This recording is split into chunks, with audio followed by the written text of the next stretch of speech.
Bonjour, bonsoir chers frères et sœurs. C'est vrai, un universitaire de son temps s'intéresse au sujet de son temps. Le sujet qui concerne les violences faites aux femmes. J'ai voulu me taire sur ce sujet, je ne voulais pas en parler. Mais je vais en parler spécialement à travers cette vidéo-là. On parle des violences faites aux femmes. Et souvent, on ramène ça simplement à des violences domestiques. C'est-à-dire entre couples. Un homme et son épouse, etc. Mais ce n'est pas ça la plus grande violence faite aux femmes. Et je vais vous montrer en quoi. Comment on a appelé la prostitution des femmes? Comment ils ont appelé ça? Le plus vieux métier du monde. Donc, ce plus vieux métier du monde-là, qui souille la dignité de la femme, depuis des siècles et des siècles. Si vous dites que c'est le plus vieux métier du monde, c'est que c'est depuis des siècles et des siècles que c'est pratiqué. Est-ce qu'il y a une violence plus grande que la prostitution? Depuis des siècles, des femmes sont soumises à la prostitution. Prisonnières et esclaves de réseaux de proxénètes. Mais pourquoi ceux qui parlent de violence faite aux femmes ne s'attaquent jamais à ces réseaux de proxénètes et qu'on ne met l'accent que sur les violences domestiques? C'est un problème. C'est un problème. Mais les violences domestiques, ça c'est des actions isolées. On peut régler ça aisément. Mais la prostitution, des femmes esclaves de réseaux de proxénètes, depuis des siècles et des siècles, ça c'est la plus grande violence faite aux femmes, ça, la prostitution. Mais entre nous, vous qui appartenez à des organisations qui luttent pour les droits des femmes, mais pourquoi est-ce que vous ne posez pas ce problème-là de la prostitution, à laquelle des milliers, des millions de femmes, je dis même des millions de femmes sont soumises sur la terre ici? Pourquoi est-ce que vous ne posez pas ce problème-là? Pourquoi est-ce que vous ne posez pas ce problème-là? Et que c'est des images d'un homme qui est en train de battre sa femme ou bien d'un homme qui est en train de battre une femme que vous montrez. Mais un homme qui est en train de battre une femme, c'est grave.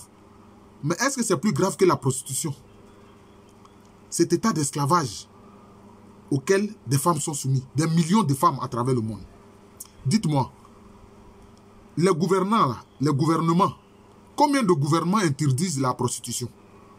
Même quand cela est formellement interdit dans des textes, combien de gouvernements luttent efficacement contre la prostitution à laquelle des femmes sont soumises? Il n'y en a pas beaucoup. Il n'y en a pas beaucoup. Il n'y en a pas beaucoup. Parce que ces femmes qui sont prisonnières de ces réseaux de proxénètes, quand elles veulent quitter ce monde-là, elles sont assassinées. Purement et simplement assassinées. C'est d'abord sur ça qu'il faut mettre l'accent. Quelquefois, la femme est tellement... Comment je vais dire ça? Sa dignité humaine est tellement humiliée qu'il y a des réseaux de proxénètes qui l'obligent à coucher avec des chiens, avec des animaux. Il y a plus grande violence que cela. Où on va même contre la dignité de la femme en tant qu'être humain. Voyez-vous même? Ce qu'on a appelé porta à Dubaï, là, ou je ne sais où. Est-ce qu'il y a plus grande violence que ça? Faite à la femme. Où on suit sa dignité en déféquant sur elle, en l'obligeant à manger des excréments. J'espère que YouTube ne va pas supprimer ma vidéo parce que ce sont les faits. Je ne fais que décrire des faits. Ce n'est pas avec joie que j'en parle. Mais ça existe depuis l'Antiquité. Dans la Rome antique, cela était appelé les bacchanales. Et puis maintenant, dans la Grèce antique, cela était appelé les dionysiaques. Voilà ces violences-là qui sont faites aux femmes et qui se perpétuent jusqu'à aujourd'hui. Est-ce qui se perpétue jusqu'à aujourd'hui? Mais en Afrique traditionnelle, il y avait un mécanisme qui protège la femme. Il y avait un mécanisme qui protège la femme. Je vais vous en parler brièvement. En Afrique, dans certaines régions, quand tu viens demander la main d'une jeune fille à ses parents, le père te dit, es-tu vraiment motivé pour épouser ma fille? Tu vas dire oui. Il va dire, ah, ma fille là, elle a un mauvais caractère. Hein. Tu es vraiment décidé à l'épouser? Tu dis oui. Tu dis, ah, ma fille là, vraiment, elle fait des mauvaises choses, elle est impolie, hein. Elle risque de ne pas te respecter. Hein. Tu es décidé à vraiment l'épouser? Tu dis oui. C'est fait exprès pour voir ta détermination à accepter les défauts de la jeune fille que tu veux épouser, dont tu veux faire ta femme. Et puis ensuite, qu'est-ce que le père ajoute? Il lui dit, comme je te l'ai dit là, ma fille là, elle a un mauvais caractère. Mais si elle fait des choses qui ne te plaisent pas, viens m'en parler. Il ne faut pas lui porter la main. Viens m'en parler. Je vais régler ça. C'est ce que le père dit. Et quand lui-même il n'est plus là, c'est son héritier qui joue ce rôle-là. C'est son héritier qui joue ce rôle-là.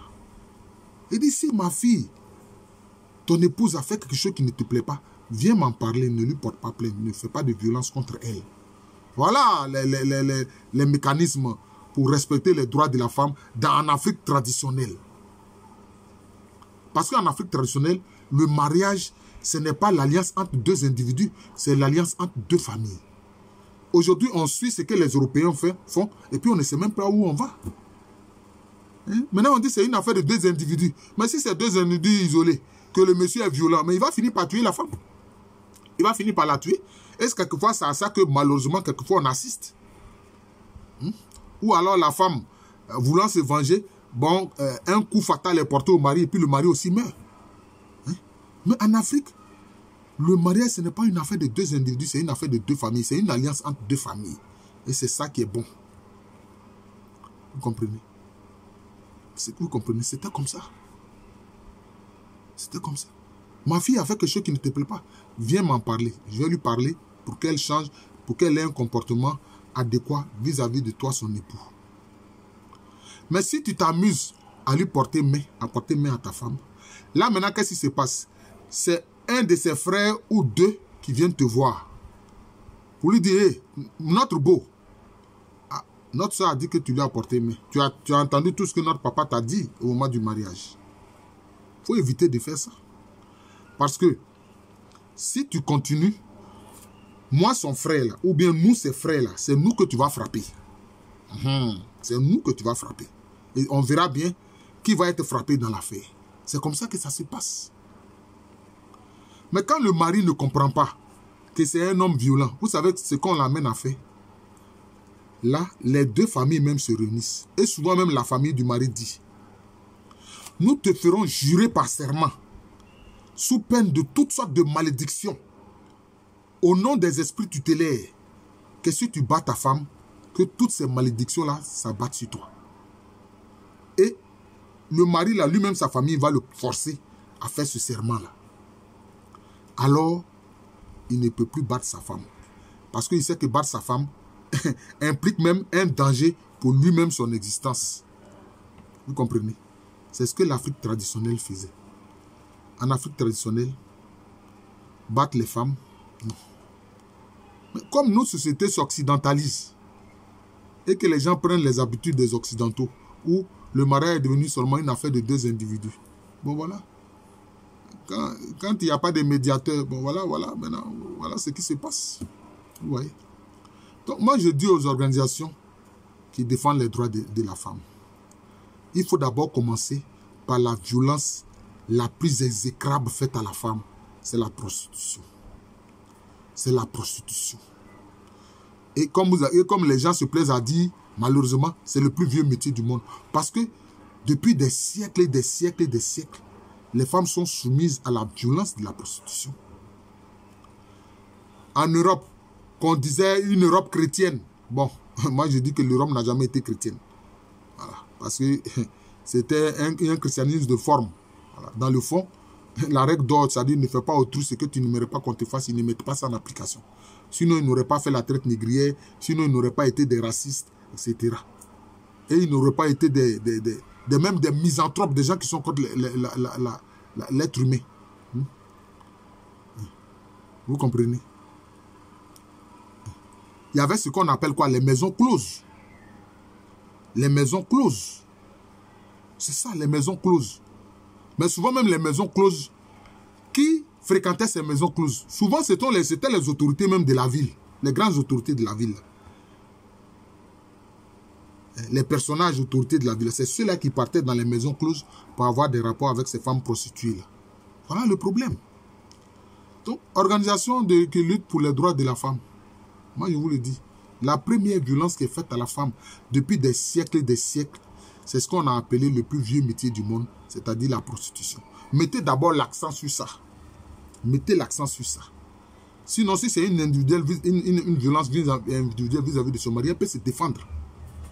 Elle peut se défendre. Elle peut faire comme on le faisait en Afrique traditionnelle, faire appel à ses frères pour intervenir. Voilà. Parce qu'il n'a pas le droit de battre sa femme. Il n'a pas le droit de battre sa femme.